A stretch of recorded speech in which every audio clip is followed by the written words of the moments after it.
Hello everyone and welcome back to my channel where I like to make, create, and inspire fun art things with you. Today I have 3 quick and easy DIYs that are all St. Patrick's Day themed, and they were so cute I really had to share them with you.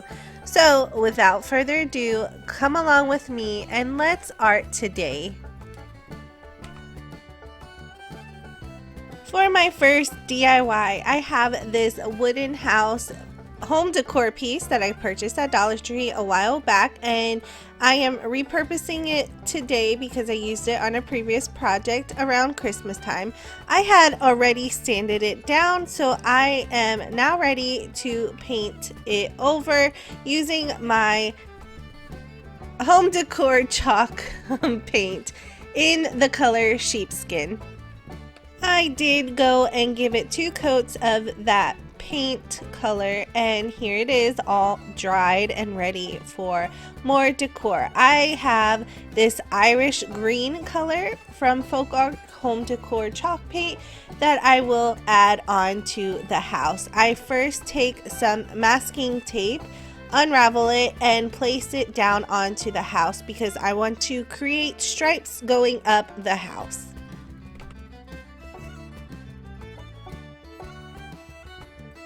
After I have my tape in the placement I like it, I then add a coat of that green paint on the lines that we didn't tape down.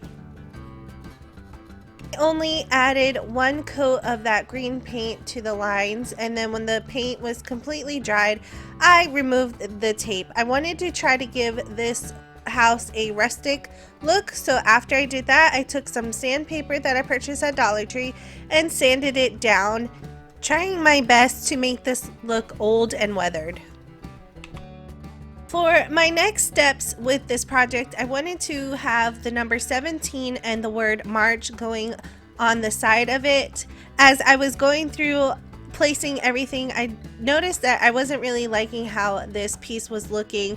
It was getting me frustrated, so after I laid everything down, I took a step back and I decided I wanted to redo it. So that's what I did. I took that same Irish green paint and I painted all over the sign that I originally painted stripes on because it was just not turning out the way I liked it. And I included it because I wanted to show you that we don't always come up with the best ideas on the first try. And once again, I only gave it 1 coat of paint because I still wanted to go for that rustic look. To decorate my little house, I have these cute little window clings, and I just love this little gnome here on the side. I pull it off and then I try to find the best placement I want to put him, which is on the bottom center. I then take some Mod Podge, flip him around, add it to the back, and then I smooth him out onto the house. And I already love this so much more than my original design. Next, I'm taking those same number stickers and I will add them on top of the little gnome guy, placing the 7 first and then the 1 and then pushing down so that it sticks. Next, I'm going in with some more of those window clings and adding more 3-leaf clovers. And here's how the sign turned out. I absolutely love it, much better than the first route I was going. You can still kind of see the stripes in the background, but I don't mind at all. I just love how this came out. It will be perfect for a tier tray or just an added piece around anybody's home decor. And the question of the day is, do you decorate or celebrate St. Patty's Day? Let me know in the comment section down below.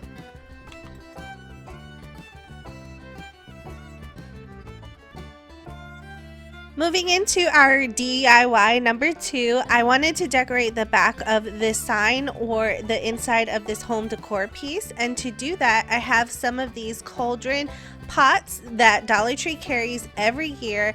I usually pick up a couple so that I can prepare for the Halloween season as well. I removed one of the pots from the packages and I want to place it inside of the house area. Now, as you saw there, it was too bulky, so I want to cut it in half so that it will fit nice and easy into the house. All I did to do that was take my everyday use scissors and cut the pot in half.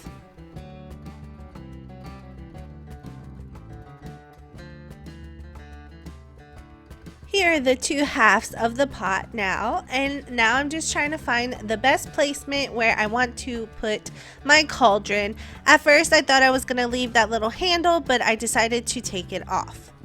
I have some of this floral moss that I had for a while that I'm finally using. I'm adding some hot glue to the bottom of the house area, pushing the floral moss on top of it so that it will hold it into place. Then I take some hot glue and put it on the outer edges of my cauldron and then place that into the center of the house. I wanted my cauldron to feel like it was alone in a forest somewhere waiting for his leprechaun friend to find him. And I continue pushing the moss down onto some hot glue until it's completely full.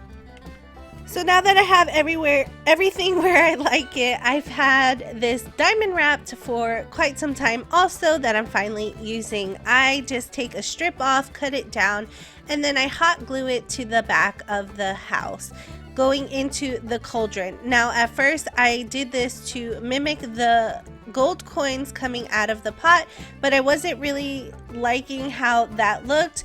So I then find my gold coins and then I will begin hot gluing the gold coins down. Like I said, I'm just hot gluing the gold coins down onto the back of the house, and I overlap some of them and I place some of them in the front and also on the side. And here's how this one turned out. I absolutely love it. It was really fun to make, and I just love the bigger coins coming out of the pot. It makes it look oh so much better. If you like it as much as I do, please leave me a comment down below. If you think I should have done something different, let me know down there also. And now all it's missing is its little leprechaun friend, and that will bring us to DIY number 3. Which is this little guy that I have left over from the Valentine's Day decor section, and I want to turn him into a leprechaun gnome. Leprechaun or leprechaun? I'm not saying it right. For some odd reason, I cannot say it right. Anyways, to prepare him, I will paint him first with using some of my folk art home decor chalk paint in the color Green Irish, which I just absolutely love. I do give his hat and his clothes 2 coats of this chalk paint, and it comes out so good, and it just makes him pop.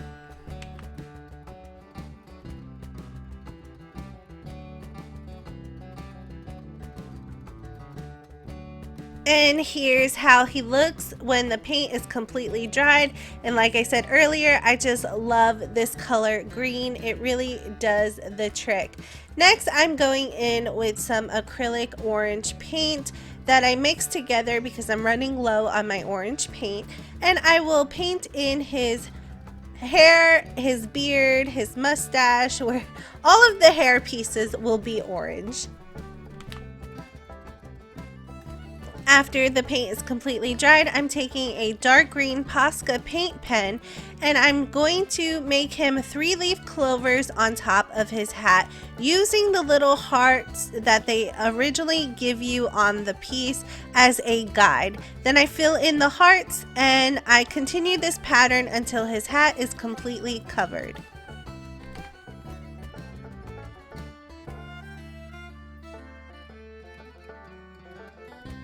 After the paint has completely dried on the hat, I go in with that same dark green Posca paint pen and I color in only the outside heart on the front where he's holding, and I leave the heart in the center not painted just yet because I will paint that a different color. I use that same Posca pen and fill in his shoes as well.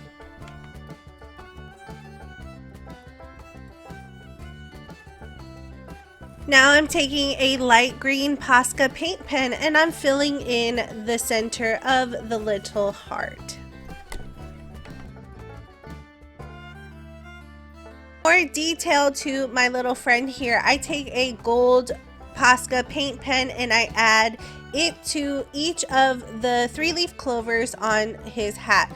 Then I take that same Posca marker and outline the center heart that he is holding, and then I add it to his gloves as well.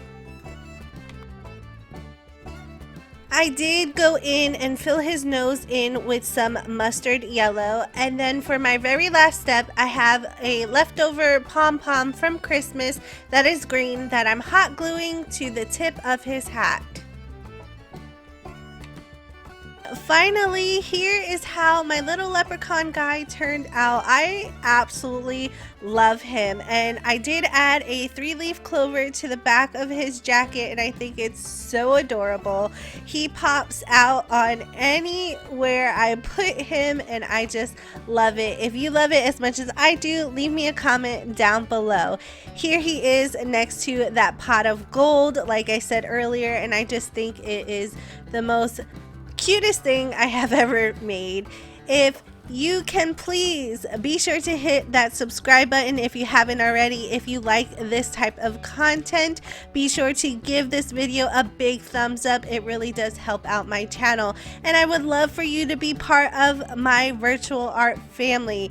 If you would like to see more DIYs in the St. Patrick's Day themed, let me know in the comment section down below. I am really excited for March and I have so many ideas, but let me know if you would like to see more down below. Thank you so much all for watching, and I will see you in the next one.